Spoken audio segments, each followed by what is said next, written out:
بسم اللہ الرحمن الرحیم.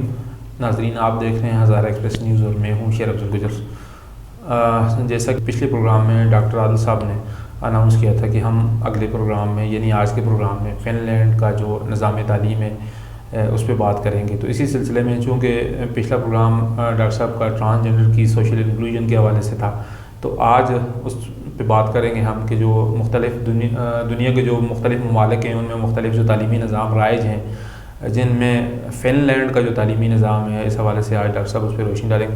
ڈاکٹر صاحب بہت شکریہ، چونکہ آپ نے پچھلے پروگرام میں اناؤنس کیا تھا اور اس سے جو بعد میں جو پروگرام ریکارڈ ہوا تو وہ چونکہ ہماری جو ڈرائیو چل رہی تھی سوشل انکلوژن کے حوالے سے ٹرانسجنڈر کی، تو ماشاءاللہ وہ پروگرام تو بہت ہی کلاس کا تھا. اس حوالے سے بہت اچھا رسپانس آیا اور لوگوں نے بڑا اس کا اظہار کیا.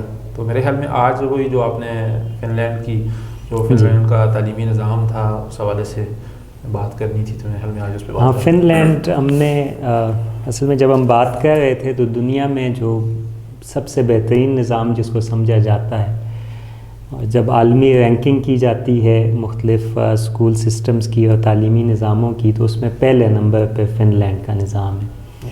اور یہ ایسا تعلیمی نظام ہے کہ جس سے باقی بہت سارے ترقی یافتہ ملک بھی کچھ نہ کچھ سیکھنے کی کوشش کر رہے ہوتے ہیں. اور گزشتہ 20 سالوں میں فن لینڈ نے بہت نیچے سے سفر طے کرتے ہوئے پہلے نمبر پہ وہ آ گیا.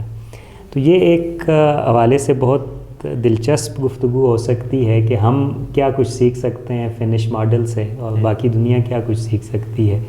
اور پھر ہم کمپیریزن میں تقابل میں دیکھ سکتے ہیں کہ فن لینڈ کا جو نظام ہے اس میں اور جو ہمارے ہاں تعلیم کا نظام ہے، جی مکمل تعلیم کا نظام تو نہیں لیکن کچھ بنیادی چیزیں اس کی جو سب سے اہم پلرز ہوتے ہیں کسی بھی تعلیمی نظام کے، ان پہ ہم بات کر سکتے ہیں. تو اس میں 3 پہلو ہیں جن پہ میں چاہتا ہوں کہ ہم آج کی گفتگو کریں. جی ایک تو وہاں پہ جو تعلیم کا مقصد ہے اس کو ذرا سا ہم دیکھیں. دوسرا ہم اس پہ بات کریں کہ وہاں جو اساتذہ ہیں ان کی بھرتی کا میکانزم کیا ہے، کیونکہ ٹیچر جو ہوتا ہے کسی بھی تعلیمی نظام میں اس کا ایک انتہائی اہم ایک پیوٹل رول ہوتا ہے. تو اس کو ہم دیکھیں اور پھر اس کے بعد جو اس کا امپیکٹ ہے اس نظام کا وہ کس طرح کا ہے، اور جو تعلیم کا جس انداز میں وہ تعلیم دی جاتی ہے، جو اس کی پیڈاگاجی ہے پوری، اس پہ ہم بات کریں. تو یہ 3 عام پہلو ہیں، میرا خیال ہے ان پہ ہم بات آج کی شروع کر دیتے ہیں. جی سر. تو آپ اگر چاہیں تو ہم مقصد سے اس کو شروع کر دیتے ہیں. جی سر. اب جو فن لینڈ میں وہاں کی ایجوکیشن منسٹر کو میں سن رہا تھا جب اس حوالے سے میں فنش ماڈل، اصل میں میری دلچسپی اس میں اس سے پیدا ہوئی کہ کچھ عرصہ پہلے میں ایک ٹاپک پہ ریسرچ کر رہا تھا جو پاکستان میں شدت پسندی کا رجحان ہے تعلیمی اداروں میں. جی. تو اس میں پاکستان کے تعلیمی نظام کو سمجھنے کی میں نے کوشش کی اور اس دوران اس کے تقابل کے لیے دنیا کے مختلف تعلیمی نظاموں کو میں نے دیکھا. تو اس میں جو مقصد کے حوالے سے میں نے دیکھا کہ ایک بہت بنیادی فرق جو ہے وہ دنیا کے بہترین نظام میں اور ہمارے نظام میں ہے. وہ فرق کیا ہے کہ ہمارے ہاں جو تعلیم کا مقصد ہے اس پہ ہم تفصیل سے بات کر چکے ہیں کہ اس میں ایک سماج میں ایسے کردار پیدا کرنا کہ جو ریاست کے وفادار ہوں، جی، ڈسپلنڈ ہوں، اور اس پہ ایک تو جو ایک فوجی تربیت کے اثرات ہیں وہ ہمیں دکھائی دیتے ہیں. اس کے ساتھ ساتھ غیر پیداواری تعلیم جو ہے وہ ہمیں دکھائی دیتی ہے. لیکن بنیادی مقصد یہ ہے کہ جو طلباء کے اندر جو انوویشن ہے اس کو اتنا فوکس نہیں کیا جاتا ہے جو کسی بھی تعلیمی نظام میں ہونا چاہیے. جب ہم فن لینڈ کے حوالے سے جاتے ہیں تو وہاں ہمیں سب سے زیادہ جو ترجیح نظر آتی ہے، سب سے زیادہ فوکس نظر آتا ہے، وہ اس چیز پہ نظر آتا ہے کہ فن لینڈ میں جو اسٹوڈنٹس ہیں ان کو کیسے زندہ رہنے کا سلیقہ سکھایا جائے. زندہ رہنے کا سلیقہ. مثلاً اس کی جو ایجوکیشن منسٹر ہے جس نے پورا فن لینڈ کے سسٹم کو ریفارم کیا، ان کا ایک انٹرویو میں دیکھ رہا تھا تو اس نے کہا کہ ہم اپنے بچوں کو یہ نہیں بتاتے کہ آپ نے اسکلز کیسے سیکھنی ہے، روزگار کیسے حاصل کرنا ہے، بلکہ ہمارا مقصد یہ ہوتا ہے کہ زندگی کو کیسے جیا جائے. اور آپ کوئی بھی کام کرتے ہیں اس کام کو خوش دلی کے ساتھ کیسے کر سکتے ہیں. تو یہ بنیادی مقصد تھا جو فن لینڈ کے تعلیمی نظام میں، یا بنیادی جو بیانیہ تھا جس میں تبدیلی آئی تھی کہ ہم نے فیکٹری ماڈل کے تحت نہیں کہ فیکٹری کے لیے ورکرز کو پیدا کرنا ہے، نہ ہم نے ریاست کے وفادار شہری پیدا کرنا ہے، بلکہ ہم نے ایسے انسانوں کو پنپنے میں، ان کی نشو و نما میں مددگار ثابت ہونا ہے کہ وہ ایک خوشگوار زندگی گزار سکیں. یعنی ان کے اندر کی جو انسانیت ہے، جو ہیومینٹی ہے، جو اس پورے روزگار کے چکر میں اور اس موجودہ جہاں تک ہم انسان پہنچ چکے ہیں وہاں پہ اس ترقی کے سفر میں بھی جو انسان نے اپنی ہیومینٹی کو لوز کیا ہے، اس سے کھو گئی ہے اس کی انسانیت، وہ واپس اس کو دلانی ہے کہ وہ زندگی کی چھوٹی چھوٹی خوشیاں جو ہیں ان کو انجوائے کرنا سیکھ سکے، اور زندگی کی مسرتیں جو ہیں ان پہ اس کا حق ہو اور وہ اس کو سمجھ سکے. تو یہ بنیادی مقصد ہمیں فن لینڈ کے نظام میں نظر آتا ہے. اچھا، اب اس کا جو دوسرا پہلو ہے کہ اس کے لیے کس انداز میں یہ چیز ممکن بنائی جا سکتی ہے، تو اس میں جو ٹیچرز ہیں ان کا جو ریکروٹمنٹ کا طریقہ کار ہے اور ٹیچرز کون ہونا چاہیے، اس کے حوالے سے بھی بیانیے کو بدلنے کی ضرورت تھی، جو کہ فن لینڈ نے بدلا. اب اس میں جو سب سے بنیادی چیز ہے وہ اعتماد ہے کہ استاد کے اوپر، ٹیچر کے اوپر اعتماد کیا جائے. اب یہ جو اعتماد ہے جو ہمیں باقی جگہوں پہ شاید دکھائی نہیں دیتا، ہمیں ہر جگہ پہ اعتماد کی کمی دکھائی دیتی ہے، اور اس اعتماد کی کمی ہونے کی بھی وجوہات تو یقیناً ہیں. لیکن فن لینڈ نے اپنے ماڈل کو ایسے تشکیل دیا کہ استاد جو ہے وہ حرف آخر ہے کسی بھی اسٹوڈنٹ کے حوالے سے کہ اس کو اگلے گریڈ میں جانا چاہیے یا نہیں جانا چاہیے. یعنی استاد اور شاگرد کے درمیان ایک ایسا ربط، ایک ایسا سمبند بنا دیا گیا، اور پھر پورے سماج نے اور ریاست نے استاد کی ذات میں اتنا اعتماد رکھ دیا کہ تم وہ شخص ہو کہ جو یہ فیصلہ کرے گا کہ اس بچے کو اس گریڈ میں آگے جانا ہے یا نہیں جانا.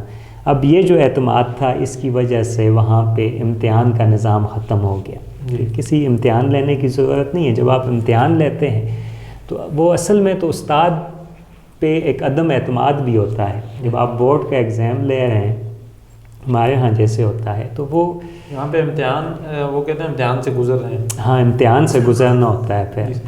تو اس میں کیا ہوتا ہے کہ ایک تیسری پارٹی امتحان لیتی ہے، وہی پیپرز تیار کرتی ہے، کوئی اور ان پیپرز پہ ڈیوٹی کر رہا ہوتا ہے، انویجیلیشن کوئی اور کرتا ہے، اور پھر وہ پیپرز چیک کہیں اور پہ ہوتے ہیں. استاد اس پورے عمل سے باہر ہوتا ہے. وہ استاد جو اس طالب علم کے ساتھ 1 سال تک رہا ہوتا ہے. تو ایسا کیوں ہوتا ہے؟ وہ آپ کسی سے بھی پوچھیں تو وہ یہی کہیں گے کہ یہ تو اس کا اپنا اسٹوڈنٹ ہے جی، اس کو تو اس نے پاس کر دینا، فیور دے دینی. یعنی یہی عدم اعتماد ہے. یعنی استاد پہ عدم اعتماد یہیں سے شروع ہوتا ہے. لیکن فن لینڈ نے اس عدم اعتماد کی فضا سے نکل کر استاد پہ اعتماد کرنا سیکھا. اب استاد پہ اعتماد کر کے کیا ایک تعلیمی نظام بہتری کی طرف جا سکتا ہے؟ تو اگر آپ اس کی لیونگ ایگزامپلز دیکھیں تو فن لینڈ کا ماڈل تو ہمیں یہی بتاتا ہے کہ دنیا کا پہلا تعلیمی نظام، پہلے نمبر کا تعلیمی نظام استاد پہ اعتماد کر کے ہی بنایا جا سکا. یہ ممکن تبھی ہوا جب استاد پہ اعتماد کیا گیا. اور دنیا کے وہ نظام جو استاد پہ اعتماد نہیں کرتے تھے، وہ ہزار قسم کے مختلف طریقہ کار وضع کرنے کے باوجود کہ جس میں اکیڈیمک کرپشن کو روکا جائے، پیپر لیک نہ ہو جائیں، صحیح طریقے سے ٹرانسپیرنسی ہو، یہ تمام گفتگو، تمام دعووں کے باوجود بھی وہ تعلیمی نظام ہمیں اس لسٹ میں بہت نیچے دکھائی دیتے ہیں. سر، اس میں آپ کی قطع کلامی ہوتی ہے. جس طرح آپ نے فرمایا کہ وہاں پہ فن لینڈ میں ایک تو انہوں نے یہ پوری دنیا میں یعنی جو رینکنگ میں پہلے نمبر پہ آگے ان کا تعلیمی نظام پہلے نمبر پہ، مگر آپ نے یہ بھی فرمایا کہ اس میں جو یہ بھی انہوں نے فیصلہ کیا کہ استاد کون ہو. تو اس کی تھوڑی سی وہ وضاحت کر رہے ہیں کہ جو ان کا روایتی استاد تھا اس سے وہ جدید استاد کی طرف کیسے ٹرانزیشن ہوئی. بہت اچھا سوال ہے، اور یہ اسی کے ساتھ لنکڈ جو ہماری گفتگو ہے کہ استاد پہ اعتماد کی بات تو ہم نے کی، لیکن یہ ایسے نہیں تھا کہ کسی کو بھی استاد بنا دی اور اب اس پہ اعتماد شروع ہو گیا.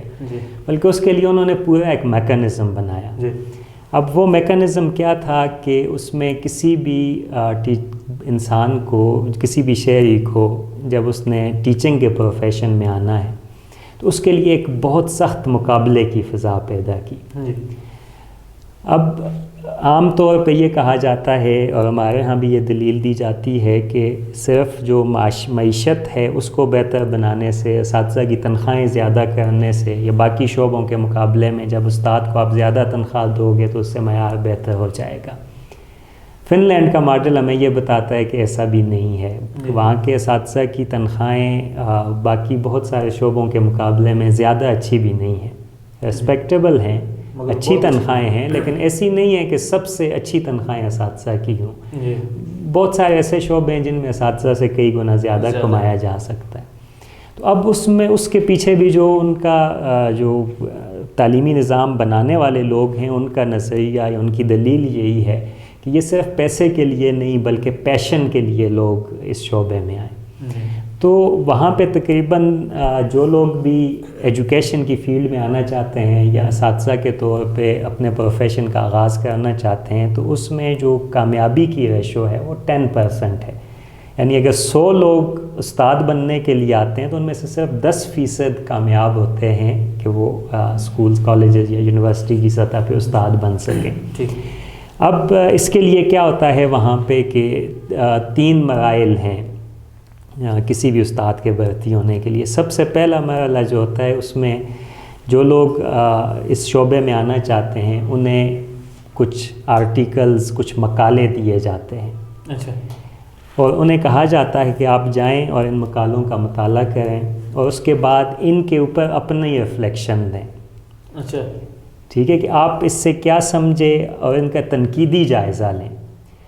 اچھا, یہ اس کے لیے کوئی ٹائم فریم بھی نہیں ہوتا کہ وہ بیٹھ گئے اور انہوں نے پیپر حل کرنا ہے, بلکہ ان کے پاس وہ گھر میں جا کے کر سکتے ہیں, کسی بھی سیٹنگ میں جا کے. بنیادی اس کے مقصد یہ ہوتا ہے کہ یہ دیکھا جائے کہ اس کی تنقیدی شعور کس حد تک ڈیولپ ہوا ہے. ٹھیک ہے, تو اس طریقے سے, اور ان کی کمیونیکیشن سکل کیا ہے اور علم کو یہ کس طریقے سے دیکھتے ہیں, استعدادی صلاحیت جو ہے. بالکل. اچھا, اس کے بعد جو اگلا مرحلہ ہوتا ہے پھر انٹرویو ہوتا ہے. یعنی پہلے میں ریٹن ایگزام ہے اور یہ return exam open return exam ہے, کسی بھی جگہ جا کر آپ بیٹھ کر اس کو حل کر کے اس ٹائم کے بعد لا کے دے سکتے ہیں. اور اس میں ان کو دیا جاتا ہے کہ یہ مقالے ہیں, ان کو آپ نے مطالعہ کرنا ہے اور اس کے بعد آپ نے اپنی ریفلیکشن دینی ہے. دوسرا جو مرحلہ ہے وہ انٹرویو کہا جاتا ہے. انٹرویو کے مرحلے میں پھر صرف یہ دیکھا جاتا ہے, اس میں سائیکالوجسٹ بھی موجود ہوتے ہیں, کہ اس شخص کا ٹیچنگ کے لیے پیشن کتنا ہے, یعنی کتنا شوق ہے اس میں ٹیچر بننے کا, اور اس کی کمیونیکیشن سکل کس طرح کی ہے, اور کیا یہ ایک اچھا استاد بن سکے گا یا نہیں بن سکے گا. یہ دوسری سطح پہ ہوتا ہے. جب انٹرویو سے بھی آپ پاس ہو جاتے ہیں اس کے بعد تیسرا مرحلہ جو آتا ہے اس میں گروپ سیٹنگ, جتنے لوگوں نے 1 سال کے اندر اپلائی کیا ہوتا ہے ان کو گروپس میں تقسیم کیا جاتا ہے. اور پھر وہیں پہ ان کو ایک ٹاسک دی جاتی ہے کہ یہ ٹاپک ہے اور اس ٹاپک کو آپ نے اپنے باقی گروپ ممبرز کو سمجھانا ہے. ٹھیک ہے, آپ نے اسٹڈی کرنا ہے. وہاں یہ نہیں ہوتا, میموری کا ٹیسٹ بالکل بھی نہیں ہے کہ آپ یاد کر کے آگے اور آپ نے اب لیکچر دینے, نہیں. وہیں پہ ان کو دیا جاتا ہے میٹیریل کہ یہ ٹاپک ہے, اس ٹاپک کو آپ دیکھیں, سمجھیں, اس پہ ریسرچ کر لیں, بے شک اتنا آپ کے پاس ٹائم ہے. اور اس کے بعد پھر ایک باقاعدہ ٹیچنگ کی سیٹنگ ہوتی ہے جس میں وہ گروپ بیٹھا ہوتا ہے اور اس میں آپ نے اس ٹاپک کو سمجھانا ہے. اچھا, اس گروپ میں تمام کنٹیسٹنٹس ہوتے ہیں, جو باقی لوگ ہوتے ہیں وہ بھی ان انٹرویو کے اور ریٹن ایگزام کے پروسیس سے گزر کے آئے ہوتے ہیں. یعنی پورا ڈیفینس جو ہے انہوں نے ایگزیکٹلی اب یہ بھی کر رہا ہے, دوسرا بندہ اپنا بھی کر رہا ہے, تیسرا بندہ بھی. اور وہاں یہ دیکھا جاتا ہے کہ یہ اپنے اس ٹیچنگ کے عمل کے دوران باقی لوگوں کو کتنا انوالو کر رہا ہے اور ان سے خود بھی کتنا سیکھنے کی کوشش کر رہا ہے, ان کی رائے کو کتنی اہمیت دے رہا ہے. اور مل کے جو تعلیم کا امپارٹ کرنے کا سفر ہے, یہ جو سیکھنے کا امپارٹ کا لفظ تو وہاں استعمال نہیں ہوتا, یہ تو ہمارے جیسے کلچرز میں ہوتا ہے جہاں پہ تعلیم امپارٹ کی جاتی ہے, دی جاتی ہے. نہیں, وہاں دینے کا تصور نہیں ہے, وہاں ساتھ مل کے حاصل کرنے کا تصور ہے. جی ہاں. تو پھر اس حوالے سے یہ تیسرا مرحلہ ہو جاتا ہے. اچھا, جب یہ طے ہو جاتا ہے اور اس میں سے بھی اب یہاں بھی جو مشاہدہ کرنے والے لوگ ہیں وہ بیٹھے ہوئے ہیں, سائیکالوجسٹ بھی بیٹھے ہوئے ہیں، جو سلیکشن کمیٹی کے ممبرز ہیں مختلف وہ بیٹھے ہوئے ہیں، وہ ہر کینڈیڈیٹ کو دیکھ رہے ہیں کہ اس نے کس طریقے سے کیا۔ اس کے بعد 5 سال کی پھر یونیورسٹی ٹریننگ ان کی شروع ہوتی ہے۔ 5 سال وہ ٹریننگ کریں گے۔ اس ٹریننگ میں انہیں مختلف لٹریچر بھی مہیا کیا جاتا ہے، اس کا بھی مطالعہ کرتے ہیں، مختلف قسم کے امتحانات میں سے بھی گزرتے ہیں، اور ساتھ ساتھ پریکٹیکل ٹیچنگ ٹریننگ ہوتی ہے۔ کلاس روم سیٹنگز میں ان کو بھیجا جاتا ہے، ان کو دیکھا جاتا ہے، آبزرو کیا جاتا ہے۔ اس 5 سال کے بعد جو بندہ وہاں سے نکلتا ہے وہ ان اداروں میں جائے گا جہاں پہ اس نے ٹیچنگ کرنی ہے۔ تو یہ بہت ہی کمبرسم، یعنی جو سب سے مشکل، طویل اور ریگرس پروسیس ہے وہ ٹیچرز کا ہے۔ اب اس کو آپ تقابل کریں ہمارے ہاں، کہ ہمارے ہاں کیا ہوتا ہے، ایک زمانے میں بی ایڈ کی شرط لازمی رکھی جاتی تھی اسکول کے لیے، کالج اور یونیورسٹی کے لیے تو ایجوکیشن میں کوئی ڈپلومہ، کوئی کورس بالکل لازمی نہیں ہے۔ آپ ٹیچر بننے جا رہے ہیں لیکن اس کی کوئی شرط بھی نہیں ہے کہ ٹیچنگ ٹیکنیکس آپ کو آتی ہیں یا نہیں آتی، صرف سبجیکٹ کو آپ جانتے ہیں تو بس آپ کو ٹیچر بنا دیا جاتا ہے۔ اور پھر اب این ٹی ایس کے ذریعے وہ شرائط بھی ہٹ گئی ہیں، کوئی بھی بندہ ماسٹرز کر کے بی ایس کر کے آ جاتا ہے تو وہ امتحان دے دیتا ہے، اور وہ امتحان بھی جو ہے وہ زیادہ اس کی یادداشت کا ٹیسٹ ہوتا ہے، جس کی یادداشت بہتر ہے، جو رٹا اچھا لگا لیتا ہے، جس کے تکے اچھے لگ جاتے ہیں، تو اس کے سکور کی بنیاد پہ اس کی اپائنٹمنٹ ہو جاتی ہے۔ تو یہ تقابل ہے، اس کو آپ دیکھ لیں۔ سر یہاں پہ آپ نے جس طرح فرمایا کہ عموماً پوری دنیا میں بہت سارے ممالک ایسے بھی ہیں جہاں پہ کلاس کے اندر عام لوگوں کو باقاعدہ اگر وہ سرٹیفائیڈ نہیں ہے تو ان کو کلاس کے اندر جانے کی اجازت نہیں ہوتی۔ ہم نے بہت جگہ میں پڑھا ہے یہ، اور ہمارے ہاں مختلف جو شعبہ جات ہیں، جس طرح فورسز کی ہم بات کریں تو اس کے لیے اس کا میڈیکل ٹیسٹ کیا جاتا ہے، دوڑ چیک کی جاتی ہے، بعض دفعہ وہ طلبوں کا جو فاصلہ ہے ان کو دیکھتے ہیں، انگلیوں کو دیکھتے ہیں، بندے کا قد ماپتے ہیں، یہ ساری چیزیں ہوتی ہیں۔ مگر استاد کے لیے ایک تو جس طرح آپ نے فرمایا، عام ایک وہ ہمارا پورا تعلیمی نظام ہی جو ہے وہ ایگزام ڈریون ہے، وہ ایگزام کے گرد گھوم رہا ہوتا ہے، تو استاد کا بھی اس کی سلیکشن کے ٹائم این ٹی ایس ہے یا ایٹا ہے یا اس طرح کے جتنے ٹیسٹ بھی ہیں تو اس میں بھی کچھ وہ تکے زیادہ لگ سکتے ہیں، مگر اس کے ساتھ اس کا جو اس کی جو نفسیاتی چیزوں کو دیکھنا ہوتا ہے، اس کو آیا وہ بچوں کو پڑھانے کے قابل بھی ہے یا نہیں ہے، یا وہ اگر استاد وہ ہو بھی جاتا ہے، سلیکٹ ہو جاتا ہے، تو اس کے بعد آیا وہ بچوں کے ساتھ کوئی اس کا رویہ یا اس طرح کی چیزیں نفسیاتی طور پہ اس کا کوئی کسی قسم کا وہ تصور نہیں ہے۔ عموماً ہم نے دیکھا ہے کہ ہمارے جو خاص کر کے یہ جو ہماری آج سے 15-20 سال سے پہلے سے جو استاد ہیں ان کو عموماً گاؤں میں لوگ کہتے ہیں وہ چلا استاد نا، تو زیادہ تر لوگ ان کو پاگل سمجھتے ہیں یا نفسیاتی سمجھتے ہیں۔ اب جو ینگ آئے ہیں ان کے بارے میں تو اتنا نہیں ہے، مگر عموماً آپ نے دیکھا ہوگا کہتے ہیں چلا استاد آیا چلا ہے۔ تو یہ چیزیں جو ہیں یہ ہماری پھر آنے والی نوجوان نسل پہ کس طرح کے اثرات ڈال رہی ہیں، آپ کیا سمجھتے ہیں اس میں؟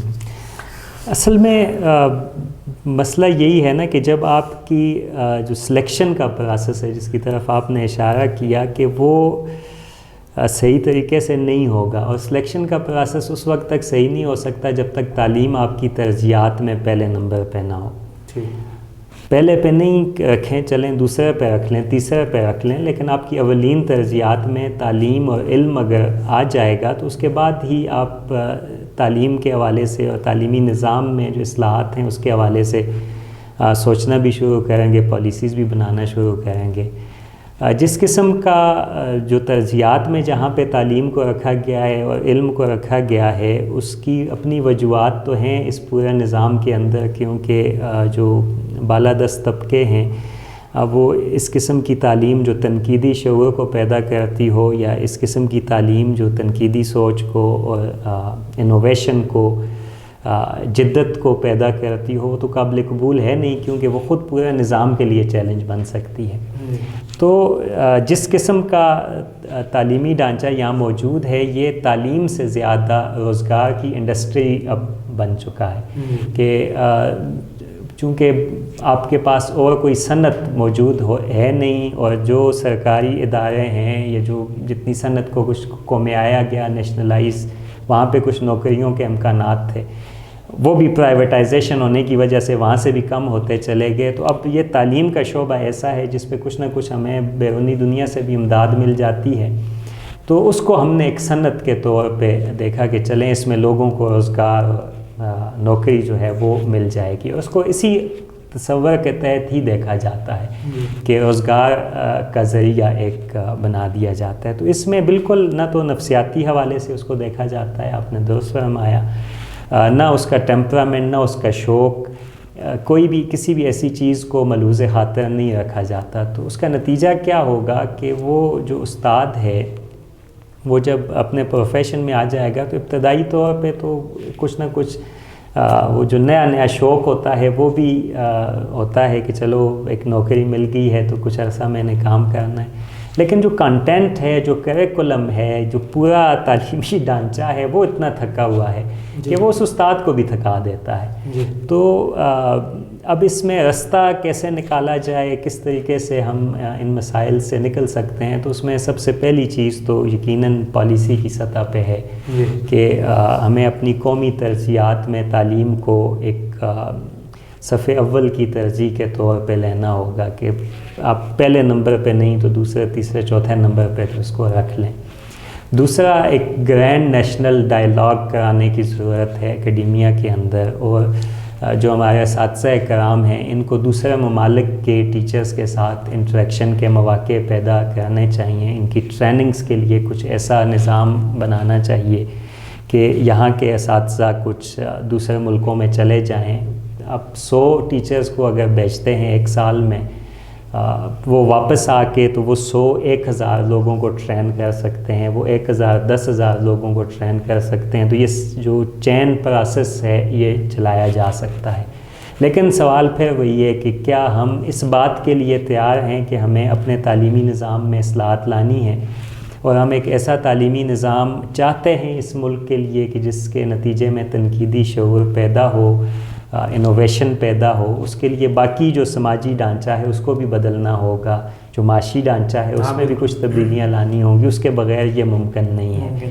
تو یہ ایک ایسا پروجیکٹ ہے کہ جو جس کے لیے بہت زیادہ وسائل بھی چاہیے اور حکومتی پیٹرنائزیشن بھی چاہیے. اب جب آپ اس تناظر میں دیکھتے ہیں تو ایک شدید قسم کی مایوسی جو ہے وہ آپ کے سامنے ہوتی ہے, اور آپ کو لگتا ہے کہ کچھ بھی شاید بدلے گا نہیں. اس کا متبادل کیا ہو سکتا ہے جب ریاستی ترجیحات یہ نہیں ہیں؟ تو پھر میں شاید پہلے بھی ایک پروگرام میں آپ کے ساتھ یہ بات کر چکا ہوں. تو انفرادی سطح پہ یا چھوٹے گروہی سطح پہ, تنظیموں کی سطح پہ ہمیں ایسا ماحول بنانا ہوگا کہ ہم سوال اٹھانا شروع کریں, مطالبہ کرنا شروع کریں, اور حکومتوں پہ یہ دباؤ ڈالیں کہ تعلیم ہماری ترجیح ہے اور ہمیں تعلیم آپ کو دینی ہوگی, اور نصاب میں تبدیلیاں لانی ہوں گی. اور کچھ ہم پیرالل سپیس, اس کے متوازی سپیس ایسی میڈیا کے اندر, باقی جو پلیٹ فارمز آج کل جیسے کافی سارے سوشل میڈیا پلیٹ فارمز ایسے ہیں جنہیں ایک ایسی تعلیم جس کو ہمارے ہاں قومی ترجیح نہیں سمجھا جاتا, اس کے لیے ہم انفرادی سطح پہ کچھ نہ کچھ, یا تنظیم جیسے آپ کا ادارہ سیکھ ایک کوشش کر رہا ہے. تو ایسی بہت ساری آرگنائزیشنز مل کے کولیبریٹیو ایفرٹ کے ذریعے کچھ نہ کچھ کیا جا سکتا ہے اور ایک اپنے حصے کی شمع جلائی جا سکتی ہے. سر, جس طرح آپ نے فرمایا کہ وہاں پہ فن لینڈ کا جو تعلیمی نظام ہے وہ دنیا میں پہلے نمبر پہ آ گیا. ان کا سلیکشن کا جو طریقہ کار ہے کہ استاد کو کیسے سلیکٹ کرتے ہیں, پھر اس کے بعد جو ہے استاد کی ذمہ داریاں کیا ہیں, یہ چیزیں تو آپ نے جس طرح بتا دیں. تو وہ جو ان کا باقی جس طرح ہمارے سکول ہیں, کالجز ہیں, یونیورسٹیز ہیں, یا کلاس کے اندر جو اساتذہ کا بچوں کے ساتھ جو تعلق ہے, یہ جو رویے ہیں, اس حوالے سے تھوڑی سی روشنی ڈالتے ہیں. ہاں, یہ تیسرا عام پہلو ہے. یعنی ایک تو انہوں نے اپنے بنیادی بیانیے کو بدل دیا, دوسرا اساتذہ کی جو بھرتی کا طریقہ کار ہے اس کو تبدیل کیا, اس کے اندر اصلاحات لے کے آئے. جو تیسری چیز تھی وہ تھا ٹیچر اسٹوڈنٹ ریلیشن شپ, کہ وہ کس طرح کا ہوگا, اور کلاس روم کا جو ڈیزائن ہے, جو اس کا سٹرکچر ہے, وہ کس طریقے سے کیا جائے گا. تو یہاں بھی ہمیں ایک بالکل مختلف ماڈل دکھائی دیتا ہے باقی ملکوں کے یا ہمارے اپنے ملک کے مقابلے میں. اب ہمارے ہاں جو کلاس روم کا سٹائل ہے یہ چونکہ کلونیل دور سے نوآبادیاتی نظام کی وراثت کے طور پہ چل رہا ہے, اور یہ بالکل وہ سٹائل ہے کہ جو چرچ میں سرمنز دینے کا سٹائل, ہوتا تھا. جو کلاس روم سٹرکچر کیا جاتا ہے وہ بالکل ویسا ہے. نیچے جو ہے وہ اس کے بالکل. آپ اگر چرچ میں جو سنڈے سروس ہوتی ہے اس کو دیکھیں تو اس میں ایک روسٹرم لگا ہوتا ہے. پادری اس روسٹرم کے اوپر آتا ہے, سامنے بینچز لگے ہوئے ہیں اور قطار در قطار لوگ بیٹھے ہوئے ہیں, اور ان سب کا مرکز نگاہ پادری ہے, اور وہ اپنا سرمن دیتا ہے اور یہ سب خاموشی سے اس کو سنتے ہیں. یہ ماڈل ہے.